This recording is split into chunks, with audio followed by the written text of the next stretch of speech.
दूधवाल्यांनी काय केलं, आमचं दूधच घेतलं नाही. त्याचं कारण बी तसं होतं. मंडळी, मुंडे साहेबाच्या कामाने प्रेरित होऊन या ताई आज जबरदस्त खुलासा करणार आहेत. त्या सांगणार आहेत की त्या दुधामध्ये काय मिसळत असतात आणि त्यामुळे त्यांना काय वाटतं. आज त्या स्वतः खुलासा करणार आहेत.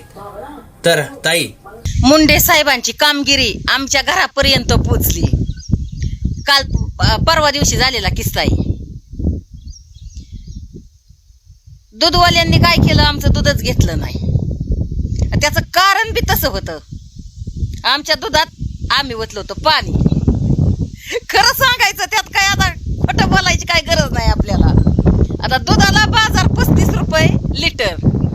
मग 35 रुपयात काय येतं तुम्ही सांगा. पेंडीचा खर्च तर निघाय नको का शेतकऱ्याचा. म्हणून 10-12 लिटरच्या बादलीमध्ये मी 2 तांबे पाणी ओतलं. म्हणलं आपलं दुधाला तर काय बाजार नाही, आपलं पाणी 2 तांबे मी घातलं. त्यांनी चेक केलं, आमच्या गावात टोटल सगळ्यांचं दूध कुणाचंच गेलं नाही.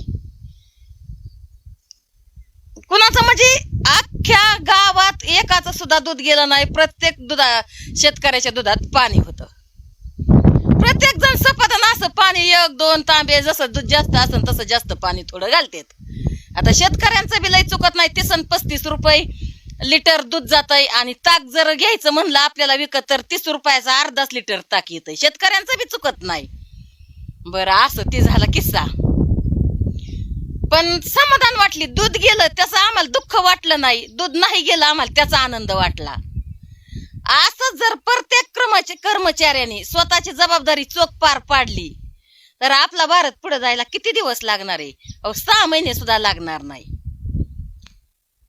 रस्त्याचे काम जे असते त्याला बी असा एखादा अधिकारी आला तर इंग्रजांसारखे आपले बी लय दिवस रस्ते पूल टिकतेनं. प्रत्येक अधिकाऱ्यांनी त्याची जबाबदारी अशी चोख निभावली पाहिजे असं मनाला म्हणजे वाटलं एक. आणि असं जर प्रत्येकाने केलं तर बदल व्हायला लय काळ अजिबात लागणार नाही. हे झाले खरे हिरो, जीवनातले खरे हिरो झाले ही.